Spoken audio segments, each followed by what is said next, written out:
வணக்கம் நண்பர்களே, சுவையான உணவுக்கா உங்க நாக்கு துடிக்குதா? வெறும் 10 நிமிஷங்க இருந்தா போதும் இறால் ஆப்சிமைஸ் ரெடி பண்ணிடலாம். முதல்ல இறாலை நல்லா சுத்தம் பண்ணி தோல் நீக்கி நரம்பு எடுத்து வைங்க.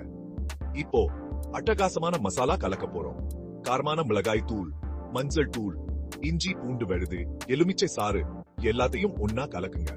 இறாலை இந்த மசாலாவில நல்லா பிரட்டி 10 நிமிஷம் ஊற வைங்க. மசாலா ஊறுக நேரத்துல வானலியில் எண்ணெய் ஊத்தி காய வைங்க. எண்ணெய் சூடாகணும், ஆனா புகை வரக்கூடாது. இறாலை எண்ணெயில போட்டு பொன்னிறமா வறும வரை வதக்குங்க. ஒரு முறை திருப்பி விட்டு மறுபடியும் வதக்கணும்.